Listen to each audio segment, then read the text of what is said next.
like to welcome everybody who's joining us. I believe we're looking at the participant list and I see it's growing, so as more people are logging in, and they will over the next minute or two. But we're going to start. I'd like to begin by introducing myself. I'm Bill Hoffman, and I'm the interim president and CEO for the Florida Philanthropic Network.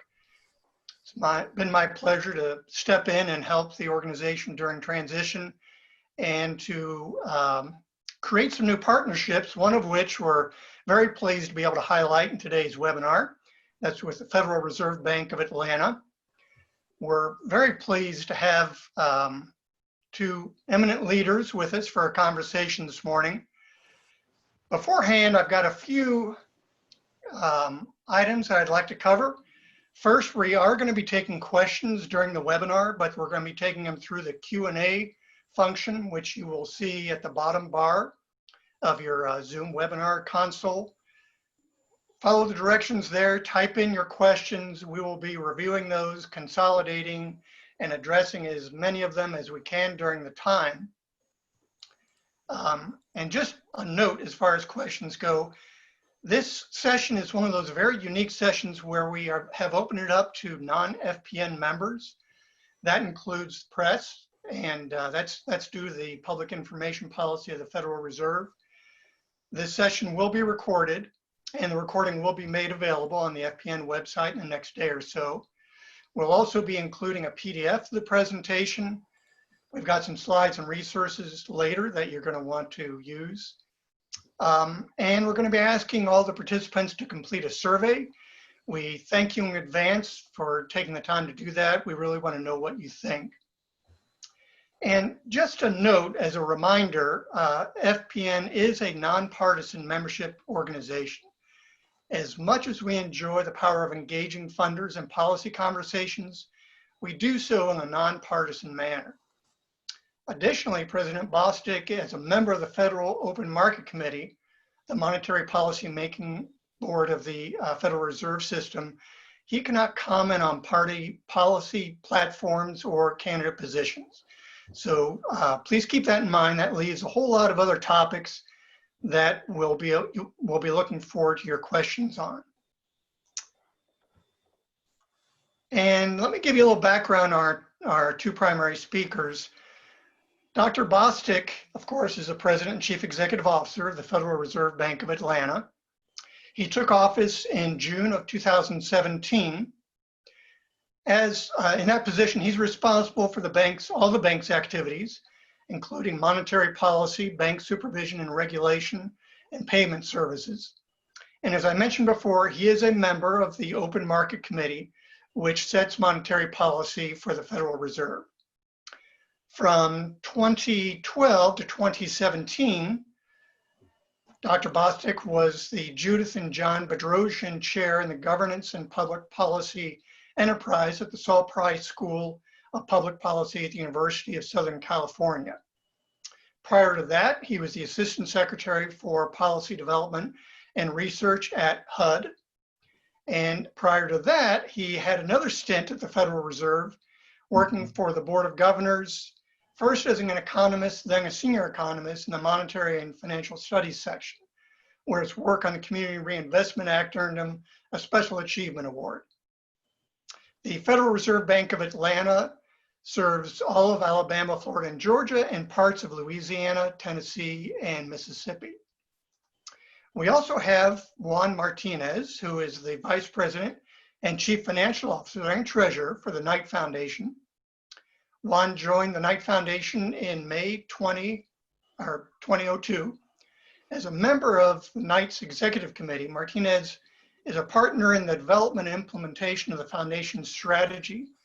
He's also responsible for the Foundation's financial management, reporting, and regulatory compliance, overseeing the management of its $2.4 billion investment portfolio, and partnering with program staff in development of program-related investments. In 2011, Juan led the development of the Knight Enterprise Fund. The fund's a venture capital investment in the early stage digital media companies that align with the Knight Foundation's program mission. Since its inception, net funds invested in more than 40 different companies. Juan continues to serve on the advisory committee. He's an alumnus of the Florida National University and is also on the board of that foundation. So with that, Juan, I'm going to turn it over to you, take down the slides, and ask you to begin the conversation. Thank you very much, Bill. I really appreciate it. I was a little puzzled when you said there were two eminent speakers, and I was like, well, I wonder who that other person is. I know Dr. Bostic is, but it was pretty shocking to hear me being referred to as eminent. But I appreciate the kind words. Thank you very much. We are extremely fortunate to have Dr. Raphael Bostic here with us today. And I wanted to start off the conversation, Raphael, with your kind of general thoughts on the national economy, and then the sort of the specific Southeast region as well. Where do you think we're headed, and sort of your general view on where we are today? Well, I'd be happy to talk about that, Juan. But first, let me just say thank you for having me here. It's really a pleasure to be here. And as Bill noted, this is a partnership that we're hoping to cultivate and build a lot more on because philanthropy is going to play an important role in all that we do moving forward. I also want to say you guys have more of my pictures than I think I do. I was trying to wonder sort of what the next picture is going to be. So very impressive there. And Juan, you are eminent. Don't worry about that. There's no issue about that at all. In terms of the outlook, I think it's always important to start by just noting that this economic experience and the recession that we've been in is really different than anything we've seen for maybe 100 years. Its origin is quite different. It's a public health crisis first and foremost, and that the response to the public health issue is what has driven us to sort of the economic disruption in terms of the mandated closing down of activity has really hit families and businesses in terms of cash flow. And then another thing that's interesting about this and quite different is the impact of the recession, how it's played out, its dynamics. Typically, during a recession, most of the job loss and disruption happens in that middle wage category and sort of the middle skill jobs. But what's happened in this recession is we've seen a disproportionate impact on the lower wage workers, those essential workers, those people who do sort of the behind the scenes and sometimes well-recognized work is not highly compensated, but requires us to all be interacting and engaging. And so that's lower income workers, small businesses in particular have taken a big hit. And also it's been very sector specific. So many of the public-facing service type of businesses have been hit quite differently and more significantly.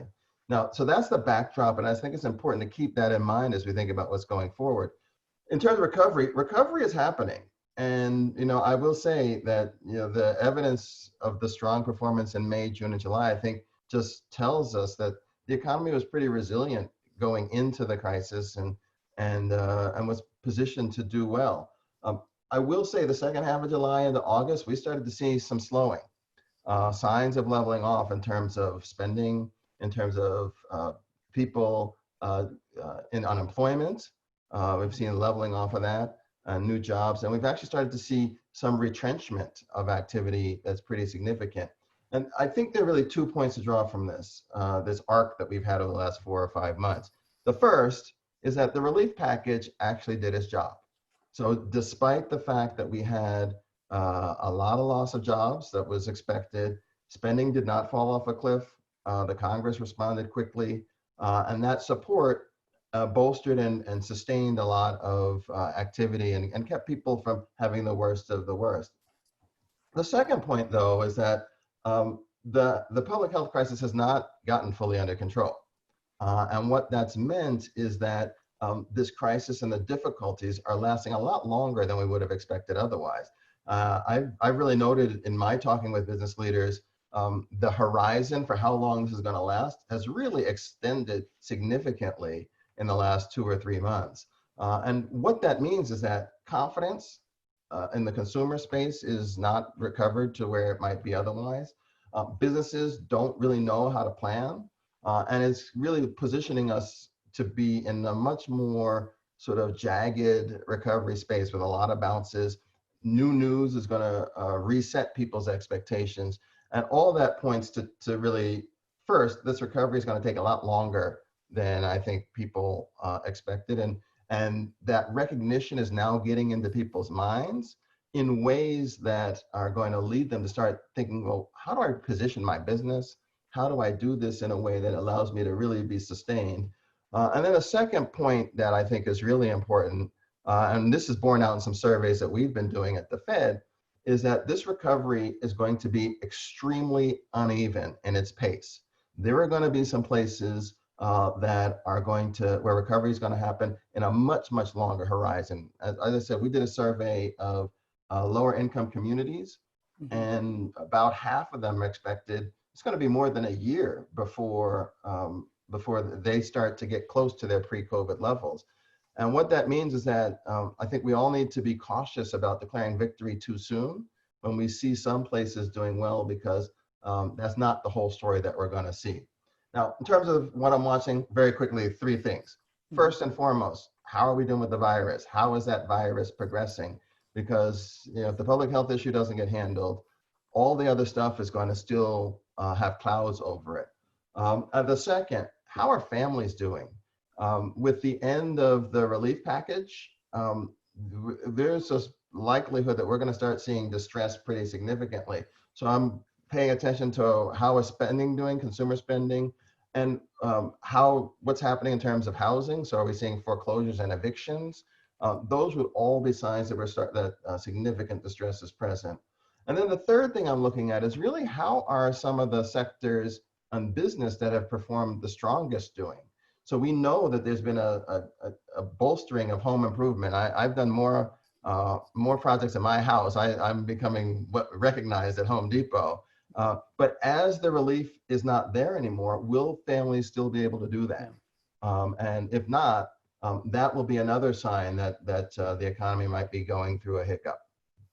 So one thing, so I have a follow-on question to this, but one thing I sort of wanted to highlight to the audience is you're referring to surveys and information that the Fed has. I think we'll touch on that later on, but the wealth of knowledge of real data at the local level and at the national level that the Fed has, I think, is really important for folks in our space, and sort of the philanthropic space, because it helps to inform our decision making within the context of our individual missions. And so I just want to thank you for highlighting that. I think that's great. Well, I think that's actually right, and actually I think it's more important now because things are so dynamic that the data that typically comes out in the usual cycle is a month or 6 or 8 weeks in the past. Yeah. And we know things are happening so much. So we're spending a lot of time just talking to business leaders,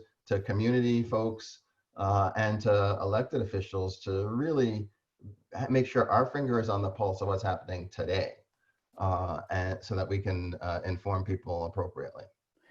And I appreciate that. So as a follow-up to the first point, of those themes that you're seeing, are there one or two kind of key takeaways that you would say are long-term impacts or restructurings that have, because of this sort of pressure that the economy is under, that you're kind of closely monitoring, or you think will be long-term impacts? Yeah, so I actually think this is a great question, because it's a question that we are all grappling with. I'm grappling with this in my bank. I know, Juan, you guys at Knight Foundation are doing the same thing. Here's how I'm thinking about it, and when I talk to leaders, they're all telling me the same things. One is that there were already pressures to be doing structural change. The pandemic has accelerated that across the board. So I've talked to a number of folks in the hospitality sector, like people who are in the restaurant industry or in hotels. They were already thinking that there may be extra capacity that's out there, that there was going to have to be a restructuring of the sector. this has accelerated that, both in terms of the number of restaurants, but also what happens in a restaurant. Like, do you need as many waiters? Or maybe now's the time you switch to ordering by phone. And we're seeing a lot more of that.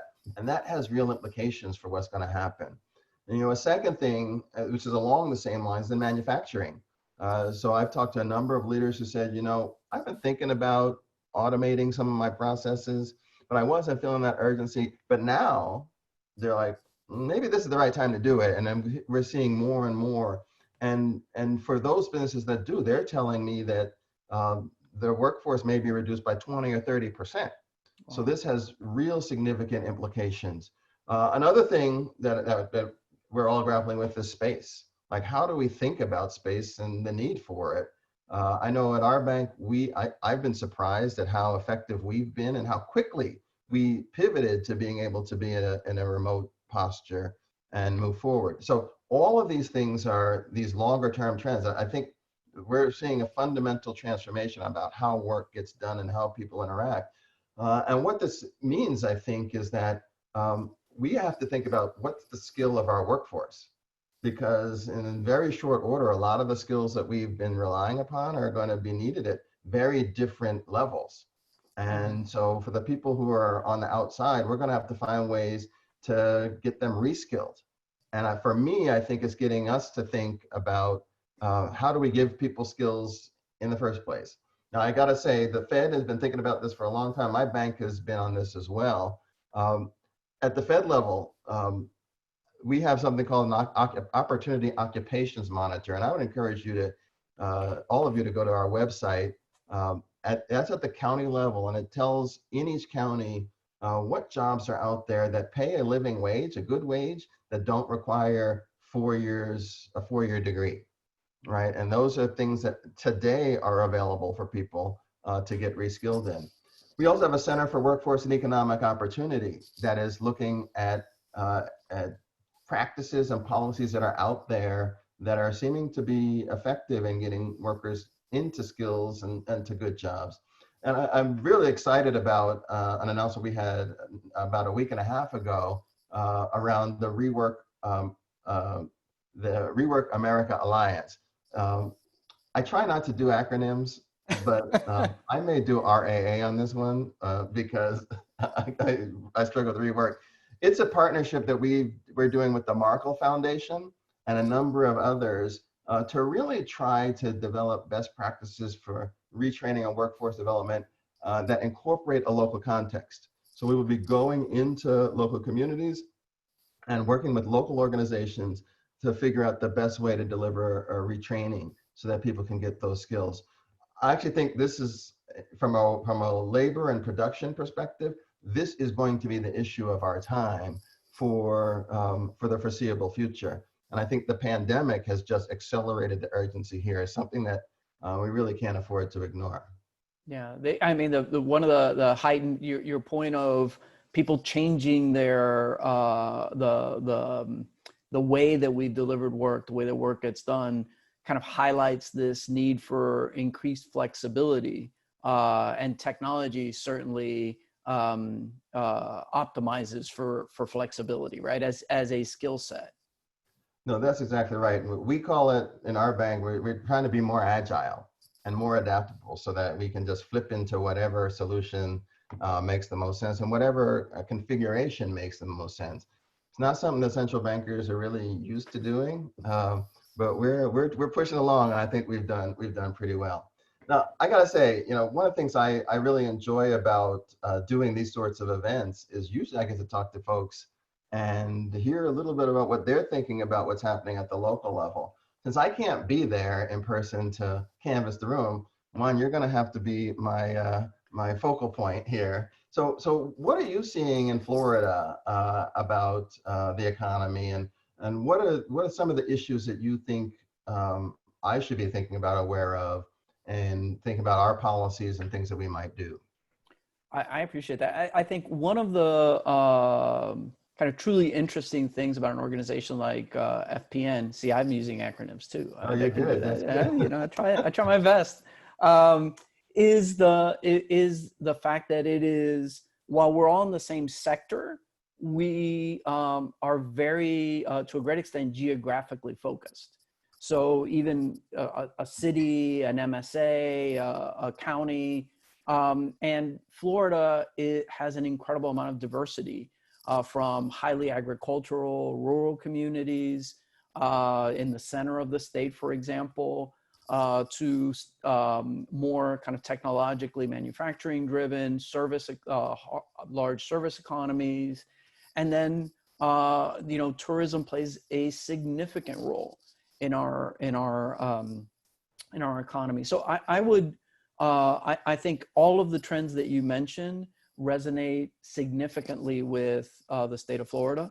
The idea that we are with the termination or the sort of runoff of the support package, we're in a position where a lot of folks who did not have a lot of financial backing or financial resilience are going to be challenged going forward. And the fact that if you think about things like the leisure industry, even in our county, Miami-Dade County, we have large cruise line employment, restaurants, hotels, all of those industries have been significantly disrupted. And folks at the sort of the lower end of the economic, from a compensation scale, may not have had a lot of reserves to be able to manage that. And so I think there's a sort of an acute sense that these are things that are coming up, will be coming up very shortly. And I think one other sort of unexpected issue, all across the United States, you see issues with regards to housing affordability. But there's been an ancillary, and I don't have data. It's just sort of just a feeling that I get is we are being very fortunate that there continues to be inward migration from other states into Florida. One of the great things about that is we get a great amount of diversity. We get awesome skill sets that are being brought to bear, but it's also causing a sort of continuing raising of the cost of housing in a lot of markets, where you would expect when you have economic disruption that you would have some kind of a reduction. We're actually getting the opposite. We're getting people migrating in. We're getting new residents in communities, and so that is, I think, causing a little bit of sort of inflation within housing markets, and so there's a question there. It has benefited we have had not a lot of hiccups. We're very fortunate as a state to not have had sort of full stopping on construction, and so we still are getting housing starts and housing sales that are great. But the opposite end of that is we are, the housing market and housing prices continue to be high, and I think that is going to be a continuing theme in the state of Florida. No, that's interesting, and it is different than what I've heard in other places. I think the statistic in New York City, for example, is that rents are down 10%, something like that, since the beginning of the crisis, as people have found other places to live and found that the rents just don't work if you don't have income. So I'll actually have to keep an eye on that. That's very interesting. Yeah, I think that continues to be something that we are monitoring closely. One issue that I wanted to talk about, and as we think about the diversity, we were talking a little bit about how each one of our counties, each one of our cities is very diverse. On your website, there's this great message, the message from the president with regards to the sort of moral and economic imperative to end racism and racial disparities. Could you talk a little bit about that, and within the context, not just of the sort of the moral imperative, which I think is the bigger issue, but the issue of the sort of acuteness at this point in time as well? Sure. So, it's an interesting thing. We at the Fed have a dual mandate. So one is price stability, so inflation stuff. And then the second is maximum employment. And so, we have to continually think about what are the barriers to people getting jobs and being fully productive and participating in the economy. And we talk about a lot of things like education and networks and that kind of stuff, but we don't talk about some of the structural realities around race that are also barriers and burdens. And so I think it's important that if we're going to find real solutions, we actually have to diagnose the problems properly. And one thing we know, if you look across the country, African Americans, Latinos, and others have far less wealth. Have lower incomes. They tend to have less representation in the leadership ranks of businesses. They have lower rates of entrepreneurship. And when they do have small businesses, those businesses are less capitally secure. And all of those, they have roots in the structural racism that we've had in this country for a long time. And so for me, I think we talk a lot about the moral stuff. I don't think that we talk enough about the reality that by keeping or preventing many of our citizens from participating in the economy, our economy is smaller, our economy is less resilient, our economy has less innovation. And those are things that make us less competitively compelling in an increasingly competitive world. And so it's a really important thing to talk about.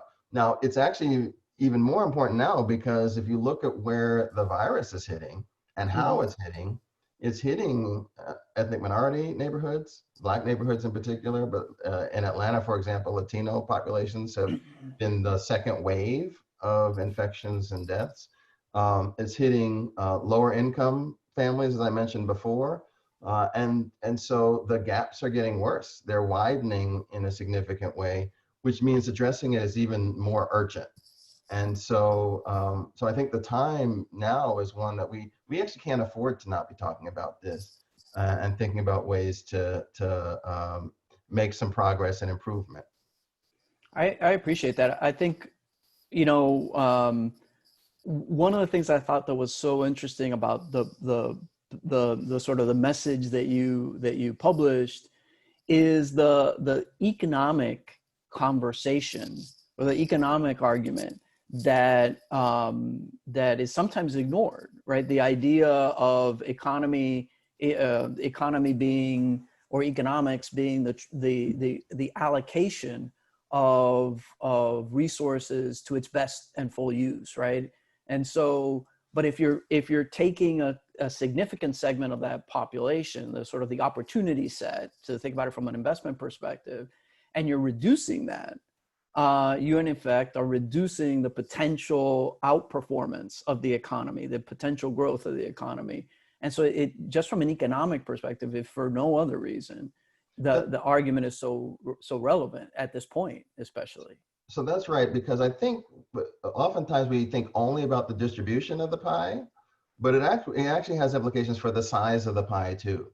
Yeah. And so if the pie gets larger, then everyone can be better off. And that's one of the messages that I think often gets lost in discussions around this, that this is something that's important for all of us. And we all need to make sure that that we have an opportunity to enjoy the fruits of the benefits from that. No, I think that's spot on. I mean, so at night, to kind of, I'm going to toot our own horn here a little bit, but it kind of shows you the way that different members of this sector deal with different things. And so at night, we've kind of specifically are trying to address areas where we think we have sort of a unique way to do that, or a way that maximizes the impact of the dollars that we put forth.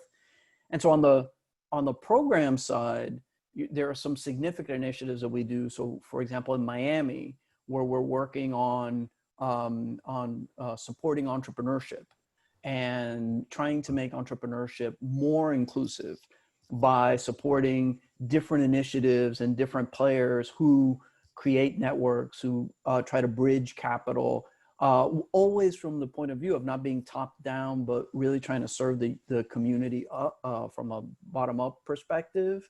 sort of, they say like a user or customer perspective.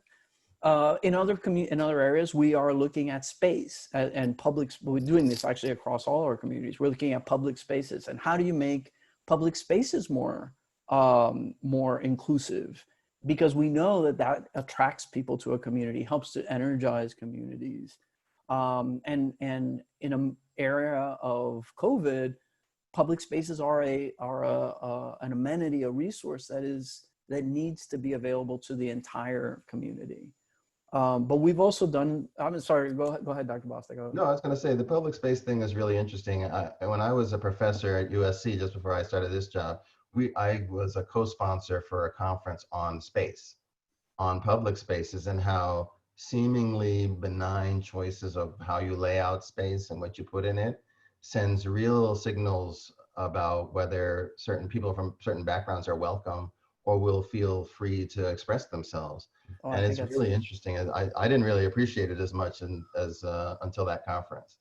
Yeah, I think that's exactly right. I think one of the things that we've tried to partner with folks is not just on the sort of the capital costs associated with public space, but the issue of how do you, before you design space, before you utilize and activate space, how do you engage the community that's proximate to it to understand their needs and their goals and their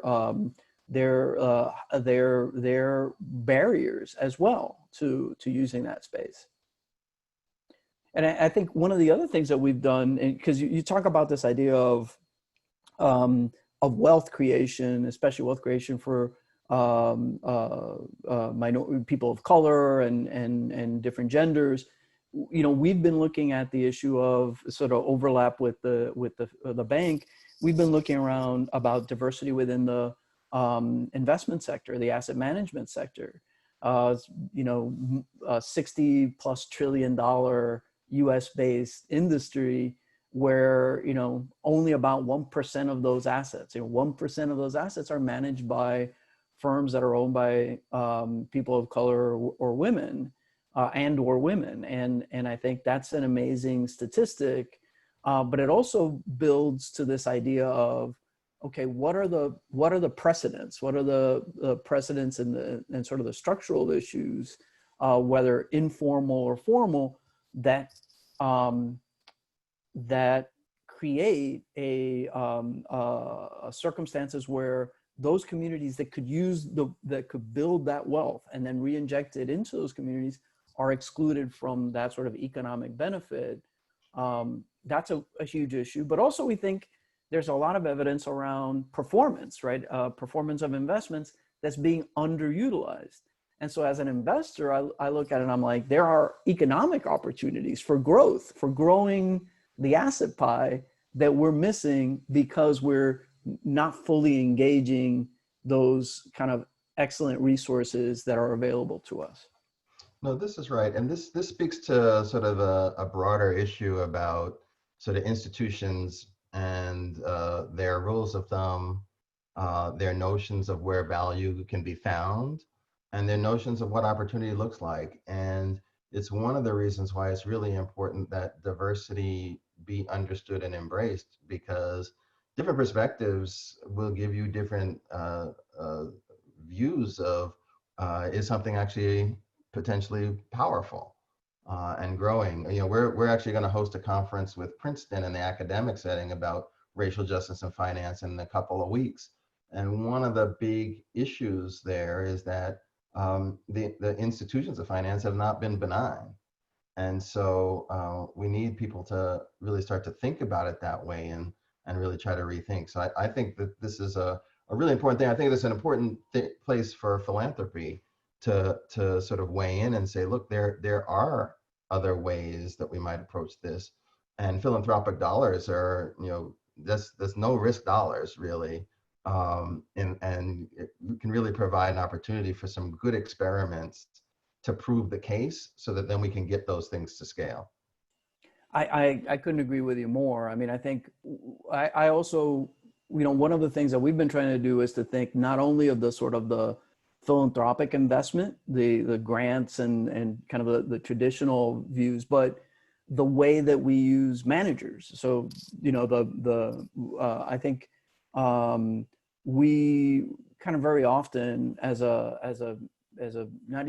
just as a sort of corporate sector, not just a philanthropy, but corporate sector looks at issues of sort of vendor diversity, and the typical vendor diversity program is really focused on services, on like the low margin services, security and janitorial and catering and things of that nature. And those are all great. I applaud those efforts, but in sort of the high margin wealth creation services like accounting or legal or investment management, we have a little work to do. And so this is from the perspective of where the Federal Reserve brings this sort of data background. You know, we have sponsored a lot of research, and people ask us, well, why do you sponsor the research on asset manager diversity or diversity within the investment world? Is, you know, we're trying to create proof points, to first identify and characterize the problem, B, to identify and characterize the opportunity, which we think is incredibly important to not only look at one, but the other, and then to also model and present the examples of folks who have been using diversity but not necessarily speaking openly about it. I think in many cases we think of it as it's sort of like when you do it well, or when you're trying to do it well. I shouldn't say we do it. Nobody really kind of does it great, but when you're trying to, you kind of think, well, let me not toot my own horn, and that's not what it's about. It's really about modeling it so that others can join you on that journey. And this is one of the reasons why I'm really excited about doing this and trying to bolster this partnership, because all of the foundations through the FPN, I'm using my acronyms You now. see, it's catchy.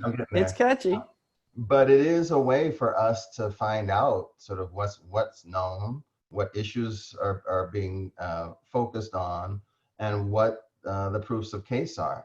And what, in addition to doing research, one of the best features that we have, or tools that we have, is we have a megaphone, right? And so if we can find out the things that are working in local communities, we can get that word out. We can get that known and understood, so that as many communities as possible can leverage that and start to make progress. So I'm really excited about the partnership. I think that this is going to be a really good opportunity for us both to get some of the things that we're learning brought to a different level of impact. So I want to be cognizant of the time, and also would love to provide some opportunity for questions and answer. I know Gila from FPN is on, Bill is on with some questions. So would you like to, Gila and Bill, are there questions that you'd like to pose from the group? Yep, there are.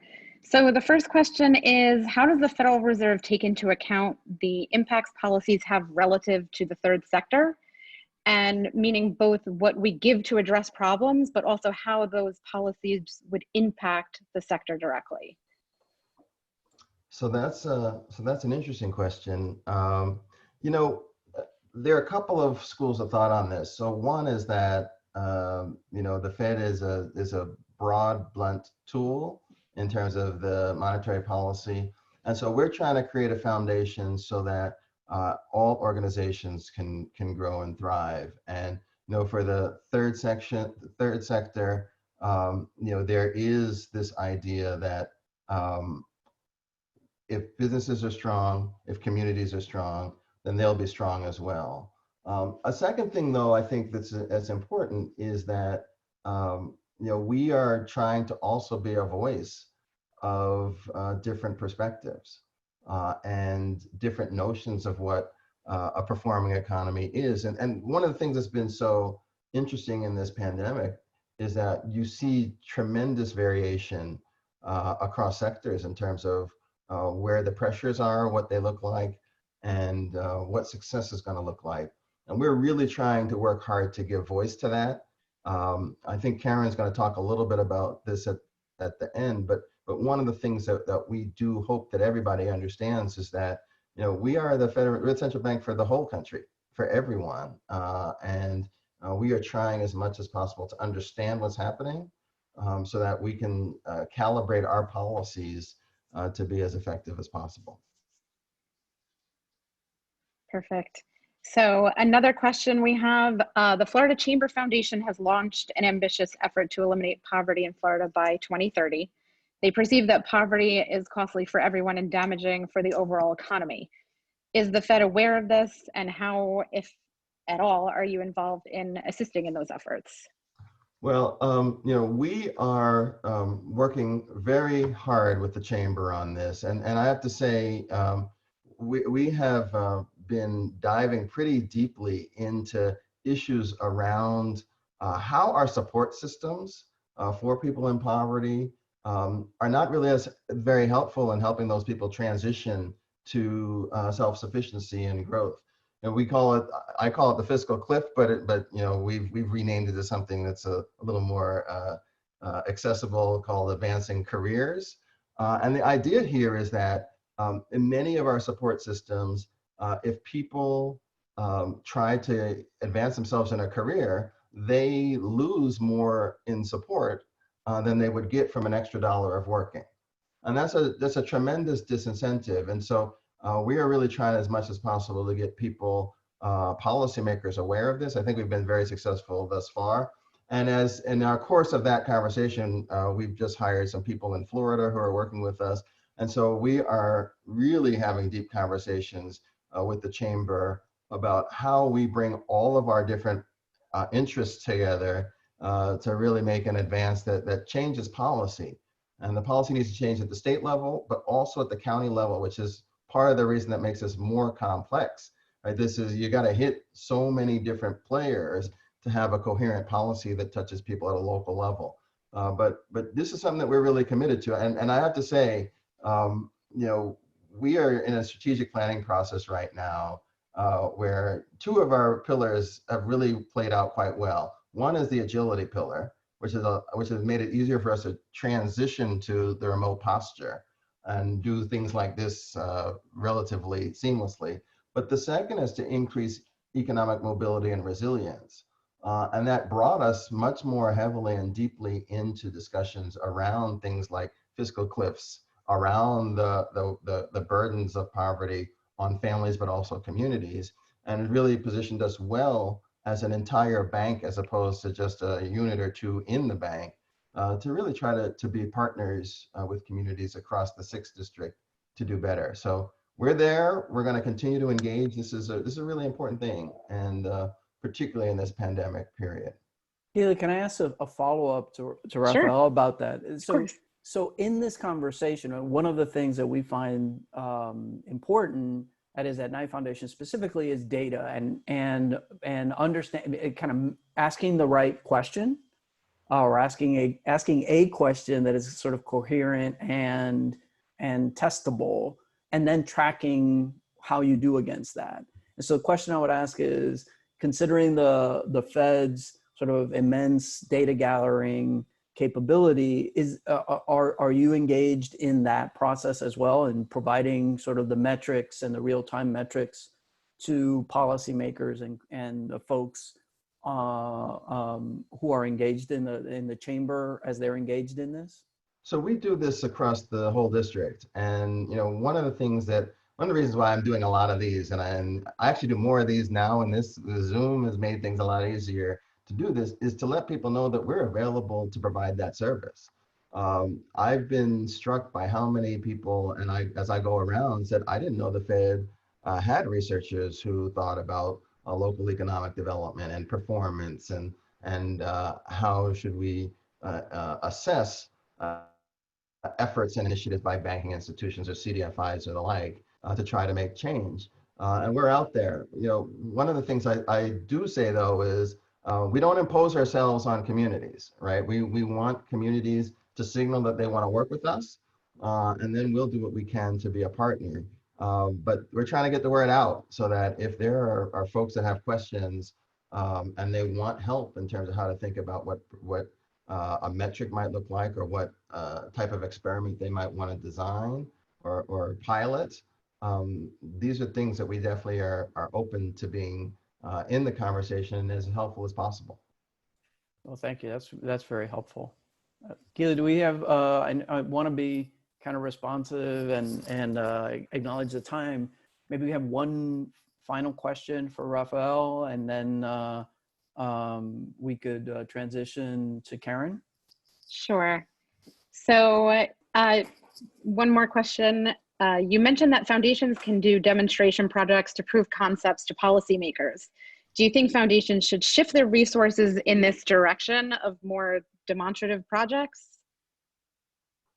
So that's a hard question. Here's what I would say on this. I think that foundations should be thinking about risk taking, should be thinking about doing pilots that push the envelope and challenge conventional wisdom.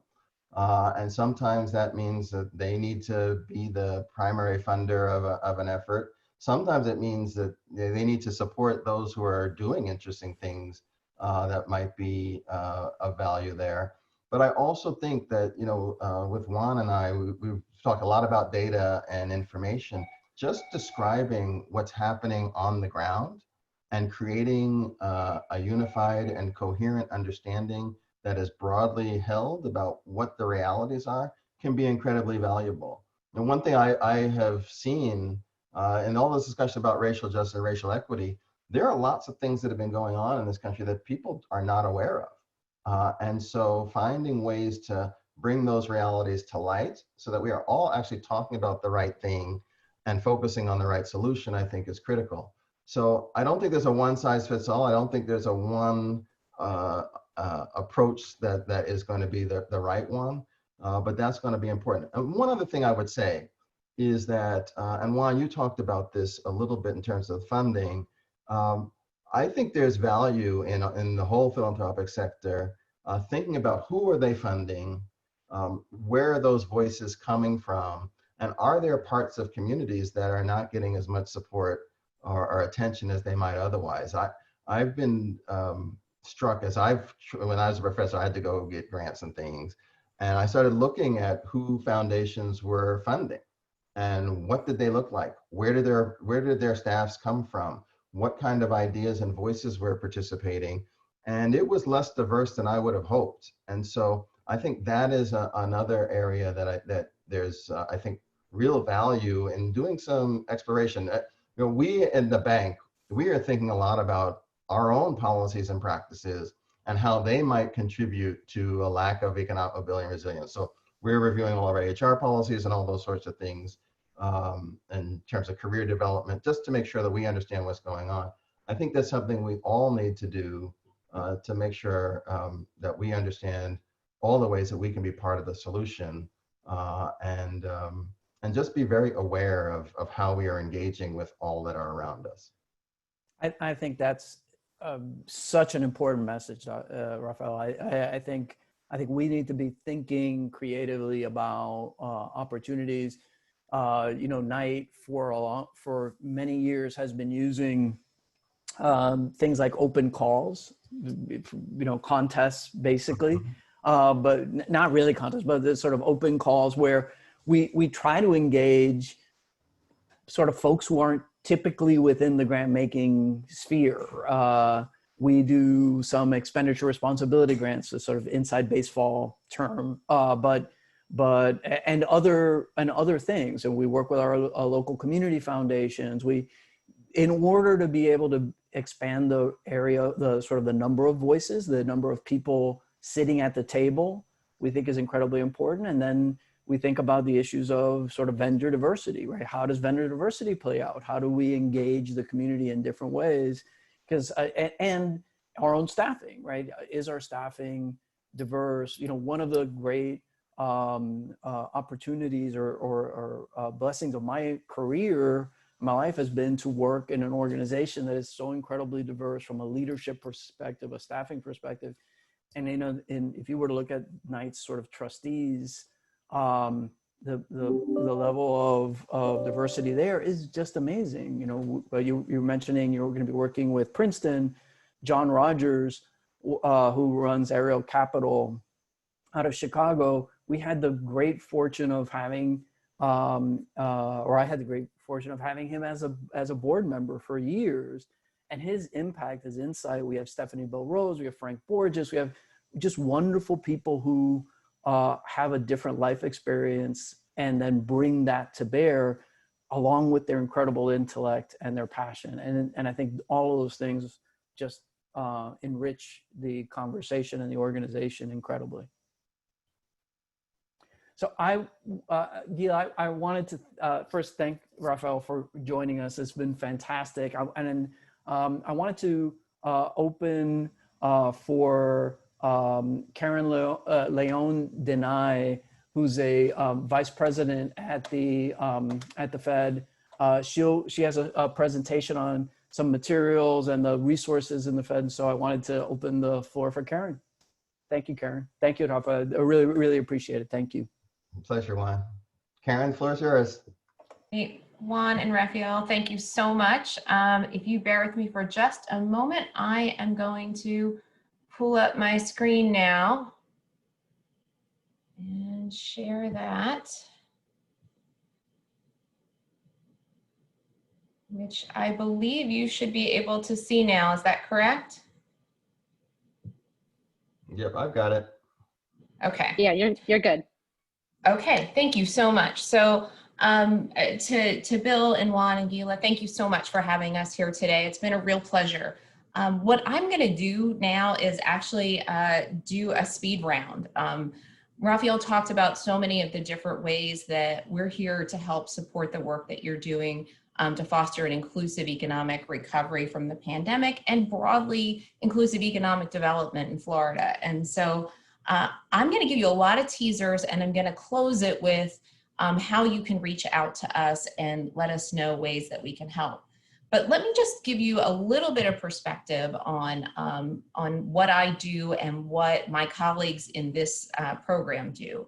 So we're the Community and Economic Development Program here at the Atlanta Fed. I lead a group of about 20 people who are working on issues like human capital and workforce development, housing and neighborhoods, small business and entrepreneurship, community development finance, and a number of other things. But these are our core areas of expertise.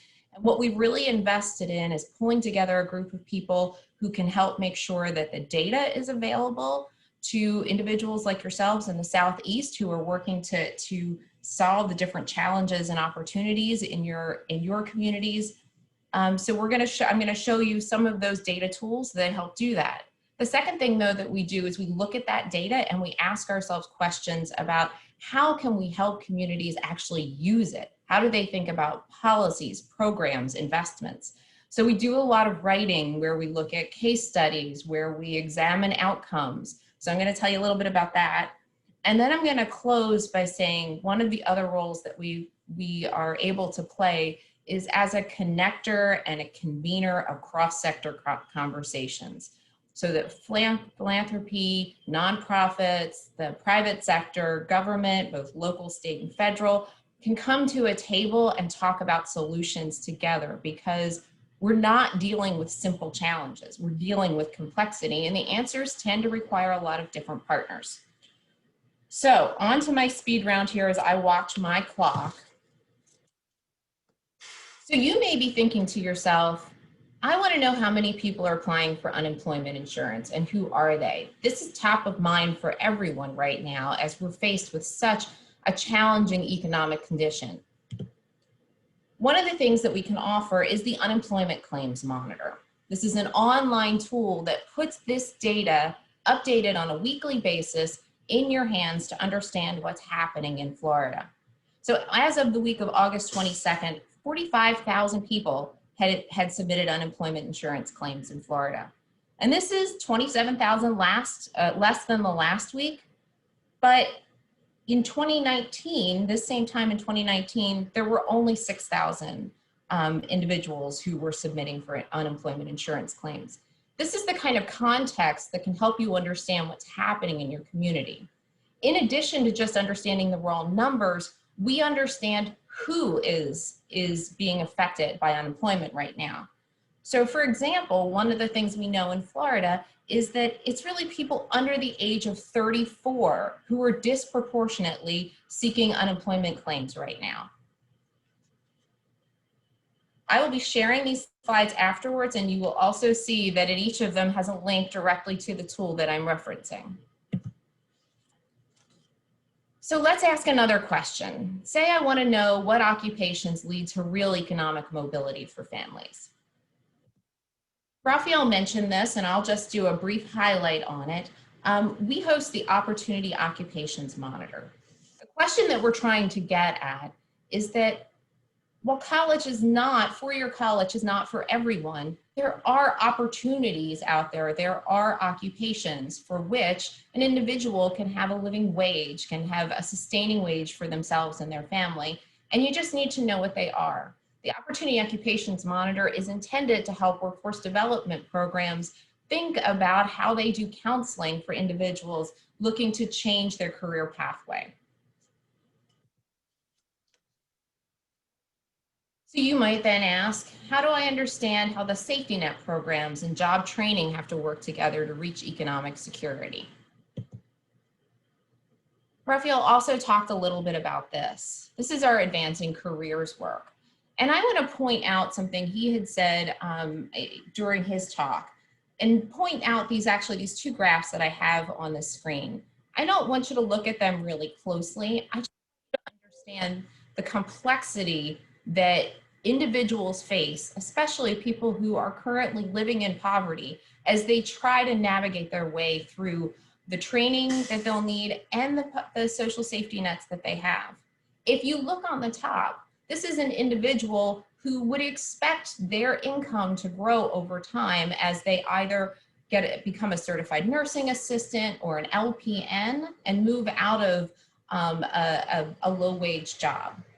And that looks like it's an upward trajectory, but underneath it shows the reality. And the fact is that income is one thing, but financial resources are what really matters. And as an individual is thinking about their family, they have to make difficult choices about the jobs that they have and the programs that they are relying on to make sure that they have food, childcare, health insurance, housing, and so on. So the next question you might ask, if we move away from kind of people-centric and we look at place-centric issues. And so you might want to know how many affordable rental units your community has and whether it's enough. So we actually worked with the Schimberg Center out of Florida to create the Southeastern Rental Affordability Tracker. What this tracker does is it lets you look all the way down to the county level about the number of rental units you have in your community and whether they're sufficient for the income distribution that you have of the households in your community. So one of the things that we know from this tracker is there's about 1.3 million units. There's a shortage of about 1.3 million units in Florida for families that make less than 80% of the annual median income. And what that means is for every 100 families in this income bracket, they are competing for just 78 right-priced units, units that they can afford and still be able to provide all the other basic needs for their family. The other thing we know is that it's not just about numbers, it's about where these units are located. And we've created maps that allow you to see that in some counties, there's actually a small surplus of units that are affordable, where in other counties, you see upwards of 20, 30, 100,000 units that are a deficit in terms of the needs of that community. So continuing on, another question you might ask is, I want to know what small businesses need to thrive. So to start answering that question, because this is a critical one in Florida and across the Southeast, because we have so many small businesses and because entrepreneurship has been a very important pathway to family wealth building in the South in particular, we created the Small Business Credit Survey along with the other reserve banks across the country. And what this does is it collects information from thousands of small businesses all over the nation each year to understand what their credit needs are, what they're using the credit for, and what their experiences are with both banks and online lenders and credit unions to actually meet their capital needs to be able to provide jobs and services to all types of communities across the state. Raphael also talked about some of the work that we're doing to understand what's happening in low-income communities, especially during the pandemic. And so we worked with our other reserve banks to launch the COVID-19 Community Impact Survey. We asked questions about what the community and individuals are facing and how that changes on an 8-week basis, because we know that low-income communities are being harder hit and will take a longer time to recover. But we're also asking questions about the entities that support low-income communities, about their own financial health, and about the experiences they're having in terms of increases in demand, ability to provide services. We do this every 8 weeks as a pulse check, and then we broadcast this broadly across the country to make sure that people know what's happening. So I'll just quickly wrap up and say that we have a number of other opportunities that you can connect into the Federal Reserve resources, including a lot of papers and research that looks at best practices, policies, programs, and strategies to build inclusive economic development. And we also host convenings. We host the Ask Us Anything series that focuses on workforce development issues and brings together thought leaders on how to solve the challenges that individuals are facing right now. And we host a Connecting Communities across the system that allows for broader conversations across community development issues.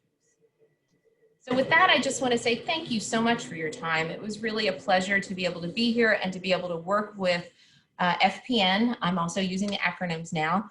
I'm eager to find out how we can stay connected and continue working with you. After this event, you're going to receive a survey that asks you very specific questions about what more you'd like to hear from us and how you'd like to work with us. So I encourage you to take that.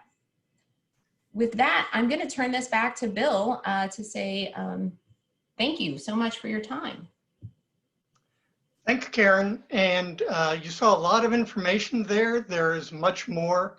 I've spent quite a bit of time on the Fed's website.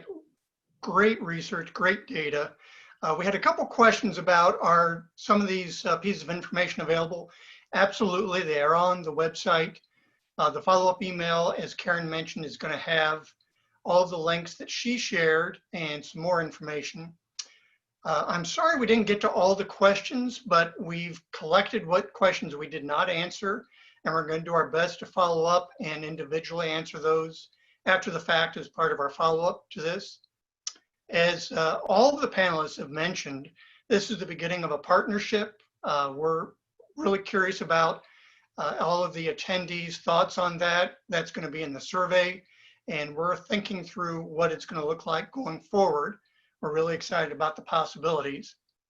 And we are a little bit over time, so I'm just going to close out by again thanking Juan, Raphael, and Karen. Great conversation. We absolutely appreciate your time and all the information. And thank you for the attendees for participating.